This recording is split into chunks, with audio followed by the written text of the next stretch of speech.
கிறிஸ்துவுக்குள் மிகவும் பிரியமான சகோதர சகோதரிகளே, ஆண்டவரும் இரட்சகருமாய் இருக்கிற இயேசு கிறிஸ்துவின் நாமத்தில் இந்த காலை நேரத்தில் ஒரு விசை கூட உங்களை மிகுந்த அன்போடு வாழ்த்துகிறேன். கர்த்தர் உங்களை ஆசீர்வதிப்பாராக, உங்களை மேன்மைப்படுத்துவாராக, தொடர்ந்து கிருபை உங்களை சூழ்ந்து கொள்வதாக. இந்த காலை நேரமும் நம்முடைய தியானத்திற்காய் ஆண்டுடைய வேதத்திலிருந்து ஒரு வசனத்தை வாசிக்க கேட்போமா? சங்கீதங்களின் புஸ்தகம் 139 சங்கீதம் 17வது வசனம். தேவனே, உமது ஆலோசனைகள் எனக்கு எத்தனை அருமையானவைகள், அவைகளின் தொகை எவ்வளவு அதிகம். பிரியமான தேவனுடைய பிள்ளைகளே, இந்த வசனத்துக்குள்ளிருந்து இந்த காலை நேரம் நாம் தியானிக்கின்ற ஒரு தியானம் அளவில்லாத அதிகமான ஆலோசனைகளை தருகிறதான ஆண்டவர். தேவனுடைய ஆலோசனை என்பது ஒரு குறிப்பிட்ட அளவுள்ளது அல்ல. தேவன் ஒரு நாள் 2 நாளுக்கு ஆலோசனைக்காரராய் இருக்கிறவர் அல்ல. இந்த உலகத்தில் மனிதன் தோன்றியது முதல் இந்த நிமிஷம் வரைக்கும் யார் யாருக்கெல்லாம் எப்படியெல்லாம் ஆலோசனை கொடுக்க வேண்டுமோ அத்தனை விதத்தில் ஆலோசனை கொடுக்கிறவராய் இருக்கிறார். அவருடைய எக்ஸ்பீரியன்ஸ் எப்படி இருக்கும் என்பதை கொஞ்சம் யோசித்து பாருங்கள். ஒரு வக்கீலிடத்தில் ஒரு பிரச்சனைக்காக ஆலோசனை கேட்க போனால் அவன் அனுபவசாலியாக இருக்க வேண்டும் என்று நாம் எதிர்பார்க்கிறோம். ஆனால் நம்முடைய சர்வ வல்லமையுள்ள தேவனை பாருங்கள், அவருடையதான எக்ஸ்பீரியன்ஸ் கொஞ்ச காலமாக 1000 காலமாக அவர் ஆலோசனை கர்த்தராக இருந்து வருகிறார். நம்முடைய ஆண்டவருடைய ஆலோசனை சற்றேனும் தப்பாது, அப்படியே நிறைவேறும். அப்படிப்பட்ட ஆலோசனையை ஒரு மனிதன் தன் வாழ்க்கையில் அனுபவித்து சொல்கிறார். அவைகளினுடைய தொகை எண்ண முடியாததாக இருக்கிறது.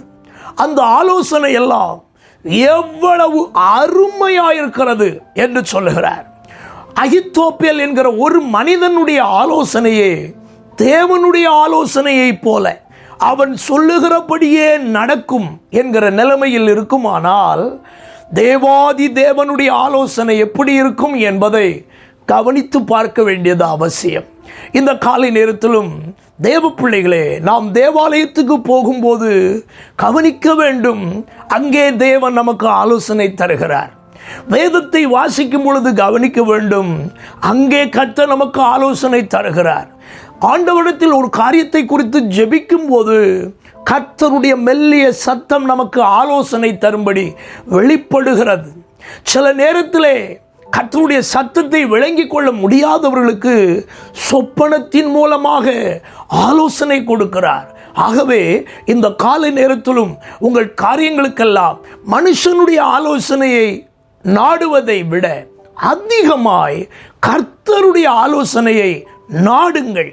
அவைகள் அருமையானவைகளாயிருக்கும். உங்கள் வாழ்க்கைக்கும் உங்கள் எதிர்காலங்களுக்கும் உங்களுடைய நன்மைகளுக்கும் ஏற்ப சகலவிதமான ஆலோசனைகளையும் தேவன் இந்த காலை நேரத்திலும் உங்களுக்கு தந்து உங்களை ஆசீர்வதிப்பாராக, மேன்மைப்படுத்துவாராக. நாம் ஜெபிப்போமா?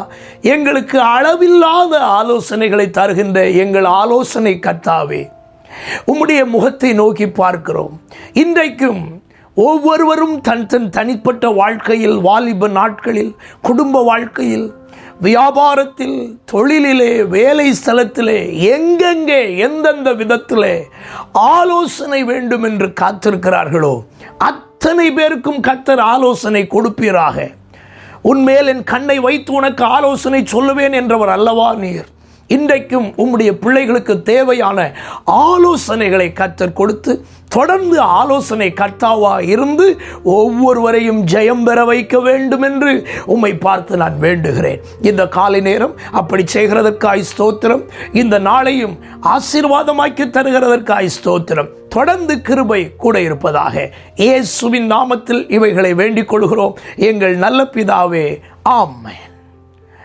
God bless you. கர்த்தர் உங்களை ஆசீர்வதிப்பார். ஆமென்.